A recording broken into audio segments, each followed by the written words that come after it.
oli wakati mu bujulizi wano ku There is Still Hope channel y'essuubi. Kale tubagala nnyo yonna gye musinziira okutulaba kawungezi akalungi nakuzo omwezi 14 omwezi ogwa January 2026. Kama tukwebaza bakawungezi kolunaku olwaleero atukuwa ekitibwa n'amatendo twaniza omwoyo omutukuvu okutukulembera okuyita mu Kristo Yesu mwana wa Katonda omulamu. Amina. Kale njaga owuliza obujulizi buno bannaaye gwabuusabuusa Katonda ogenda kuddamu amaanyi. Buno obujulizi bwa amaanyi omwana muwala mwabawulirako eryato eryagwa n'abantu bonna ne bafiiramu. Yali omu ku bakaawonawo okitegeera bbanga liyiseeko. So njagala owulirize obujulizi buno bulungi. Ogenda kuwa ekyokuyiga okuwulira eddoboozi lya Katonda kuba muye ekyokugenda yali takiwulira naye munaye Katonda ayogera ne tugaana okuba nga tukola ki nga tumuwuliriza. So nsabye obuwulize mu dakika 16 ate tusobole okuba nga tweyongerayo. Mukama waffe omulungi yeebazibwe. Amanya gange nze Namutebi Irene. Mbadde mu kifo kino okuva omwaka oguwedde mu September. Naleetebwa muganda wange bamuyita Julia abadde mu kifo kino okumala ebbanga panvu nnyo. Neebaza Mukama kubanga tusaba ebyamagero n'ogamba Mukama mpaayo ekyamagero naye nga tokiraba naye ne kikutuukako nga tokisuubira. Neebaza nnyo Mukama kubanga olunaku olwa 24 Novemba omwaka guno bangi kummwe muluwulidde olunaku lw'eryato. Neebaza nnyo nnyo Mukama. Simanyi ebigambo bye nsobola kumugamba kubanga naliko omu ku abo abali ku lyato.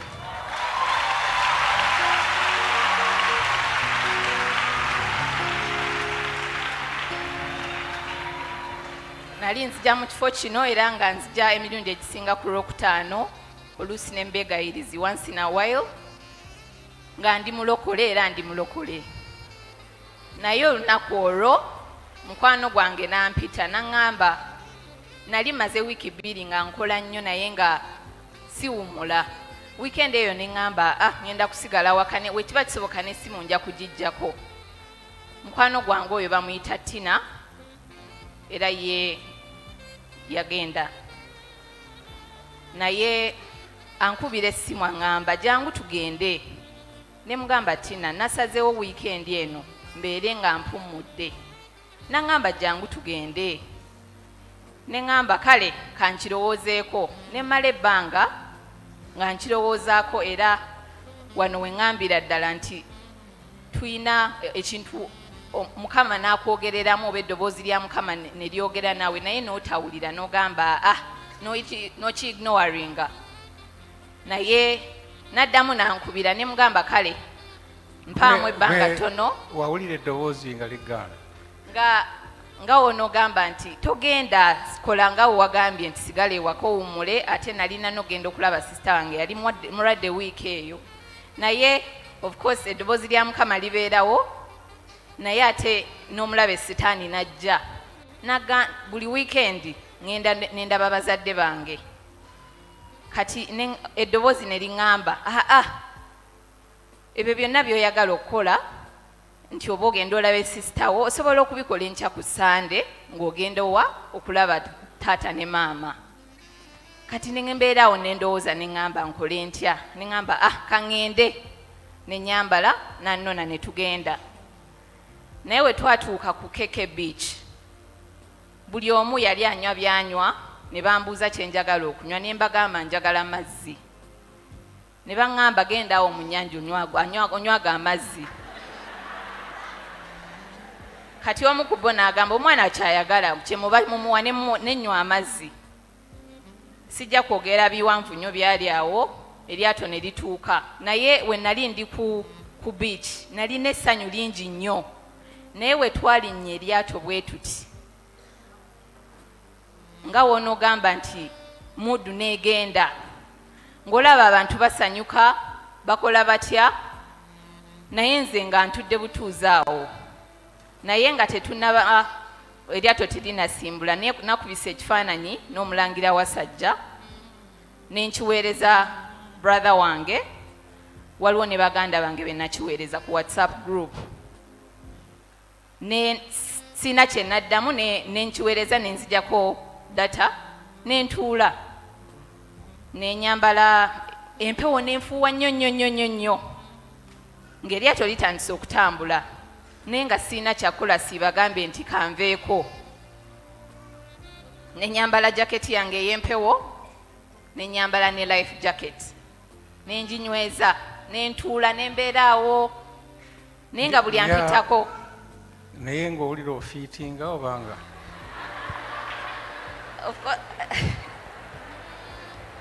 era nga tofiitingamu naye already nga nakizeemu sina era ng'okyali ku mazzi yes nga tuli ku mazzi nga sina ngeri yonna onywa mazzi oba nali sanywa ng'otudde butuuzi nga ntudde butuuzi bali nga badigida bo badigida kintu kigenda maaso nentuula nensirika naye nga buli ampitaka ngamba gwe wazze kukola ki gamba nze gwe mulaba natuuse dda ndi Mombasa kati nemutandika okuwulira kantolozi omungi ennyo olw'amayengo kubanga buli we twagendanga mu maaso ng'obudde bugenda buziba ng'amayengo gakuba nnyo kati we nali ntudde waliwo ekitaala nga wolaba ekitaala kino ekinkubyemu naye natambulanga ku lyato nga ntambula nenva eno nenzira eri nentambula eno nenzira eri naye nga bannange bambuuza naye gwe oli ku ki ne mbagamba ekigambo buli omu kyeyayogera nti am balancing the boat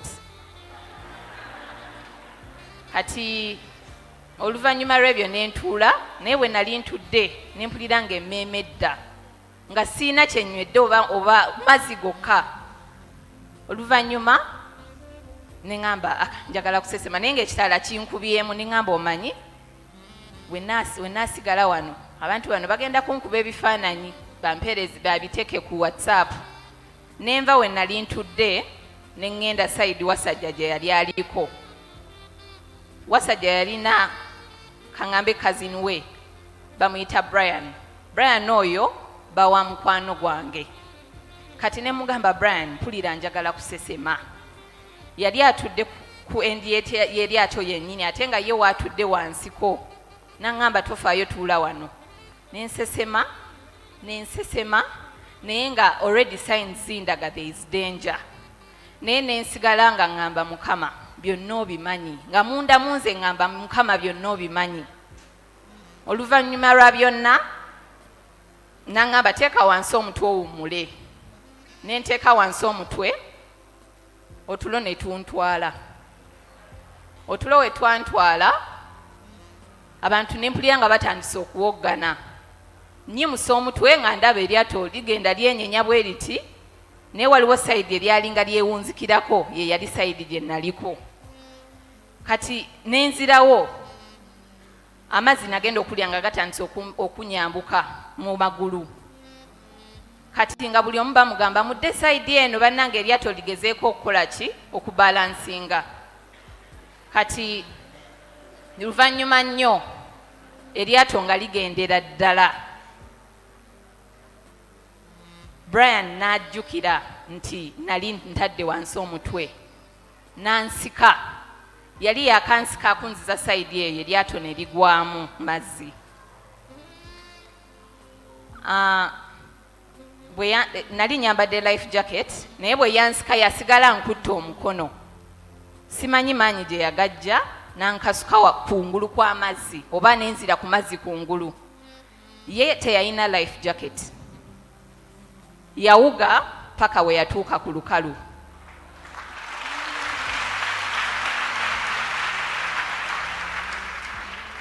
era naye kati we nagwamu bannange emirungi egisinga tutya naye Mukama yampa obukkakkamu abantu baawoggananga abantu ne bawoggana mujje munyambe abantu ne bawoggana Yesu abantu ne bawoggana buli kigambo kyonna naye nasigala ndi mukkakkamu simanyi bukkakkamu gye nabujja Mukama yali nange saakaaba kuba abantu bangi bawoggana nga buli webawoggana bamira amazzi.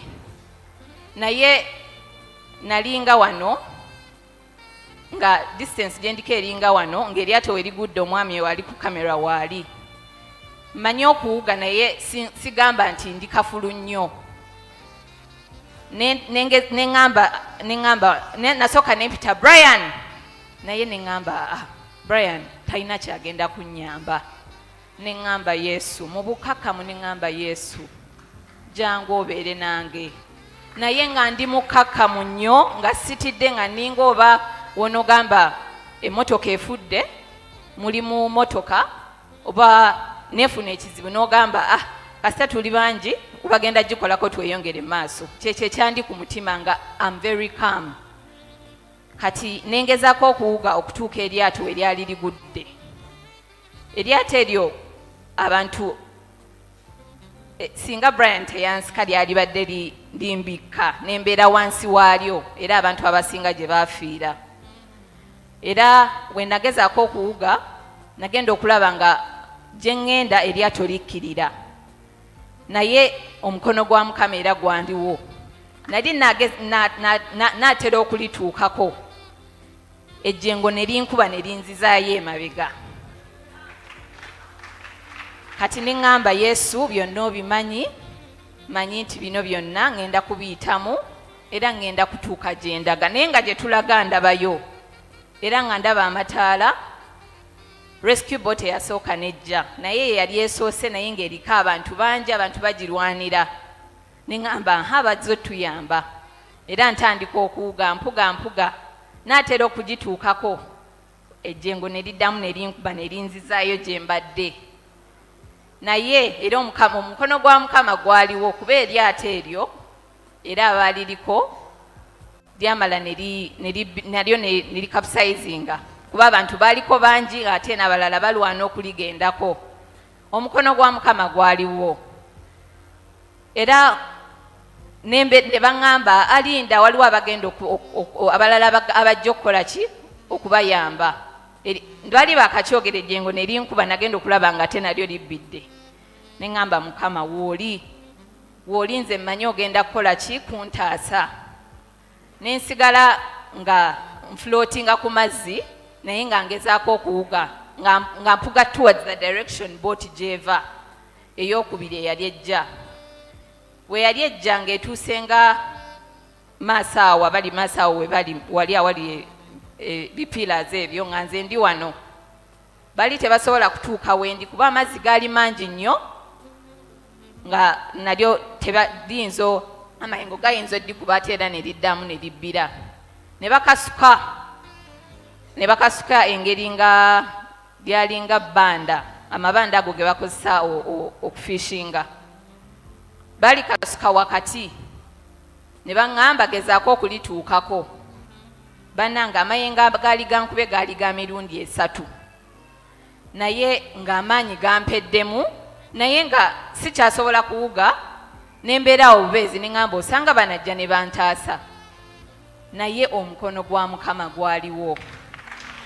Bannange sijja kubalimba nti nawuga nentuuka eryato we baali bakasuse ebbanda eryo. Nawulira ekintu nga kinsindika. Nga wonoogamba omukono gwa Mukama gukutteko gukusindika nti mwana wange genda maaso. Era nagenda maaso nga nange emikono gyange giri free, siwuga siina kyenkola naye nga ndaba ntambula naye nga mpulira ng'omuntu ankutteko emabega. Era nensobola okutuuka ku bbanda eryo ne baŋŋamba linyweze ne ndinyweza ne bansika ne bansuula ku booti. Naye already nasangako emirambo 3 ate nga abalamu abalala tuliko 3 ne basooka ne batutwala ku lukalu. We twatuuka ku lukalu ate awo we natandikira okutya nga ŋŋamba bannange be nabadde nabo oba balamye nga simanyi nti Brian awuze n'atuuka. Nali amanyi okuwuga nnyo. Nagenda netandika okuwogana Brian. Banne abaali naye ne baŋŋamba wuuno naye engeri gye baŋŋambamu wuuno nga tezzaamu maanyi. Ne mutuukako nga ddala alinga afudde. Ne mukwata ne munyeenya ne mugamba Brian zuukuka. N'akolola. Bwe yakolola ne mmanya kati mulamu. N'addamu amaanyi n'ayimuka n'agamba Irene, Mukama atwagala nnyo nnyo nnyo. Neebaza Mukama kubanga nasobola okubanga mukowoola, nasobola okubanga nina essuubi nti ŋŋenda kutuuka gye ndaga. Saggwamu maanyi, sabeerawo ne ŋŋamba I've given up, ekiba kibe. Nasigala mmanyi Mukama ali nange era neebaza sina bigambo bye nsobola kugamba Mukama wabula okumuweereza era n'okumwagala. Omuwala gwe mwagenda naye? Omuwala gwe twagenda naye ye baamulaba the following day nga yafudde. Waliwo ne banna abalala bana nali nga onogamba obamanyi naye si bakwano bo, nabo abalala bana baafa ne Shira ye yali abayise bonna baafa kuba emikwano be nalinako ku lyato eyo nensigala nze ne Brian.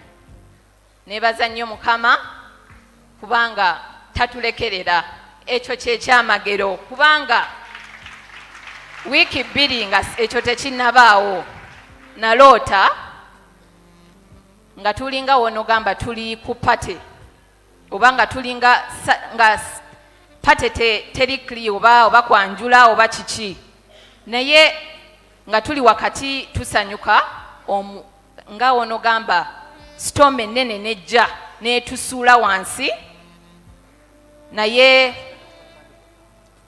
ne tusobola okutandika okusaba. Mu kirooto ekyo nalimu ne Julia. Ne tutandika okusaba naye nga tusaba naye nga amaanyi tegamala. Oluvannyuma ennyo ne nkyuka ne ndaba Pastor Namutebi. Naye ng'ate naye okusaba kwe naye ng'asaba naye ng'amaanyi tegawera. Naye oluvannyuma nga wonoogamba ozibiriza bw'oti n'otunula nga ninga bwendi wano nga nfukamidde ng'ekitangaala kiva waggulu mu ggulu nga wolaba Musa we yafukamira, ekitangaala ne kijja, emikono gya Mukama nenzuukuka nensaba. Naye bwe nnabaana okusaba nempeereza Julie message ne mugamba Julie zuukuka tusabe, ndoose bwe kiti ne bwe kiti. Naye neebaza Mukama kubanga yandaga nti omukono gwe weeguli era essaala zange aziwulira. Neebaza nnyo nnyo Mukama. Dadi sina ngeri yonna yakwebazaamu, naye Mukama akwongere omukisa, akwongere obulamu. Weebale nnyo nnyo nnyo ekigambo kyo era okwebaza kwange kukuno.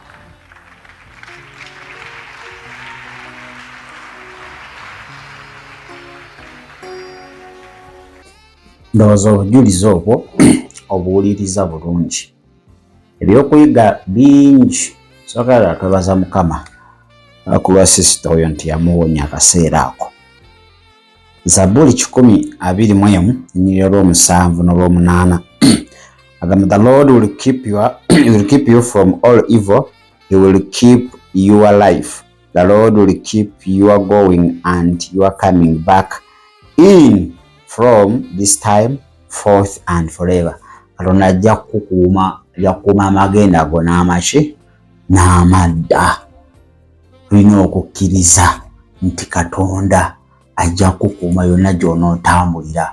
Abakyava mu byalo, abagenda okulonda, Mukama agenda bakuuma.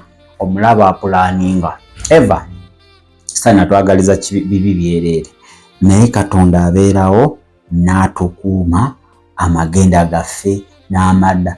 Bye tutamanyi biki ebigenda okubeerawo bingi Mukama byakuyisizaamu omwaka oguwedde 2025.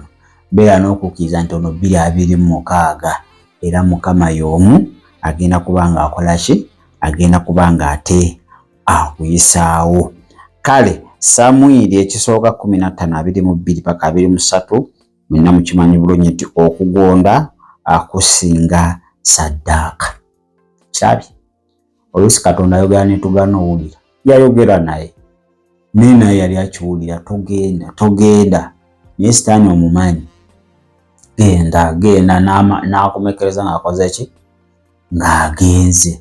Bangi baafa naye yawona. Bale ekitiibwa n'ekitendo tukiwa Mukama.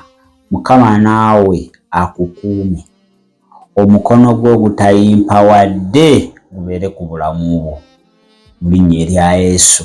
So obujulizi bulungi kituyigiriza, by the way, owulira mbu ekintu kyaŋŋambyewo kiti, nempulira ekintu nga kiŋŋamba togenda, nempulira ekintu nga kigamba tolinnyayo mmotoka, nempulira ekintu nga kigamba tova waka.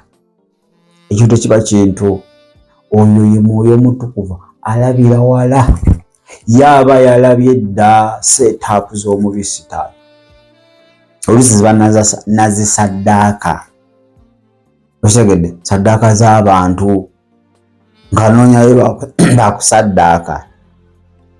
Tagenda kufaayo oba emmotoka ye eyonoonese, oba eryato lye lyonoonese, kubanga wakikola agenda funa ssente empitirivu. Kati so eyo emmotoka eba temuluma. Kitegeera? So bale tugezengako nnyo okubeera abawulize eri Omwoyo Omutukuvu. Kyakugamba towaliza mpaka. Togamba nti ate njanyiza mukwano gwange, aŋŋambye bana tisala munyiza. Nedda. At least nyiza omwana w'omuntu naye ng'ate Katonda musanyufu. So ofunye ekyokuyiga, tugondere ng'eddoboozi lya Katonda. Okugonda kusinga saddaaka. Obedience is protection. Obugonvu bukuumi. Olw'okugondera Katonda obukuumi oba obulina. Naye mu byonna ye Katonda ajja tukuuma nga tugenda newankubadde nga tudda mu ggwanga Uganda. Zino ssaawa zirigenda mu emu. Ndowooza olunaku olw'enkya abantu bagenda kukeera mu kulonda.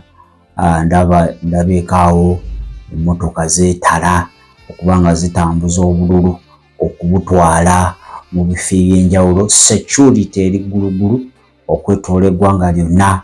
Abantu bali ku bunkenke, abantu abamu bali mu ntiisa. Intaneti teriiko, yakutuddwako ekkutu. Intaneti teriiko. So naye ffe nga The Still Hope kwetuli okuba nga ate tukutwalira ddala mu maaso okuwa ebigambo eby'essuubi nti nene periodi y'ebyokulonda tugenda giyitamu. Kigenda giyitamu. Gwe kyolina okukola, gondera ddoboozi lya Mwoyo Mutukuvu. Ogamba tova waka, sigala. Ogamba keera ogenda olonde gundi, londa oyo. Okitegedde? Londa oyo kuba yalabira wala.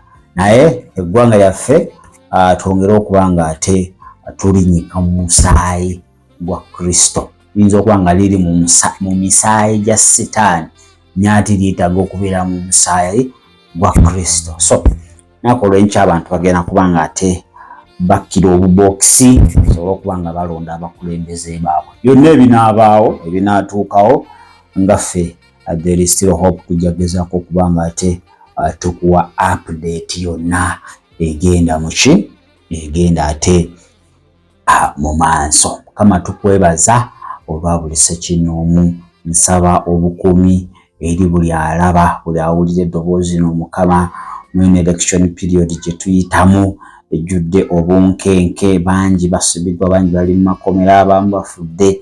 Naye Mukama tusabye obukuumi bwo bubeere ku baana bo banaayi Katonda omulungi. Omusaayi gwo gubabikke yonna gye banaayitira mu Kristo Yesu omwana wa Katonda omulamu. Amiina. Gwe naatannaba kukkiriza Kristo, gamba Yesu olunaku olwaleero nkwebaza olw'obulamu bwange, kyenva mbukuwa obeere mukama waabwo era omulokozi waabwo, osaasire obutali butuukirivu bwange. Onongose n'omusaayi gwo okuyita mu Kristo Yesu abeera omwana wa Katonda omulamu. Buli atulaba n'agamba nti amiina era amiina ddala. Kale katwetoololemuuko katono, alowooza tujja kukwatagana lunaku lunaaba lwa nkya nga tukuwa biki ebigenda mu maaso mu kalulu ate ak'eggwanga. Abantu nga balonda abakulembeze baabwe ku mitendera egy'enjawulo egy'obwa pulezidenti n'emitendera ate egya bamemba of parliament oba abakiise ba parliament eri constituency women MP ne ku mitendera gyonna egy'enjawulo. Ebinavaayo byonna tujja kuba nga ate tubikuwa wano. Kwagaliza kiro ekirungi, sula bulungi ate era weeraba. Obwo bwe bubadde obujulizi bwa leero ku There is Still Hope channel y'essuubi. Eri gwe Katonda gwawadde obujulizi osobola okujja n'ogabanako obujulizi obwo naffe olwo ekitiibwa kya Mukama kiyimusibwe. Tukubireko ku 0752 34 14 47 oba ku 0761 08 83 15. Osobola n'otufuna ku email eya tshitv74@gmail.com.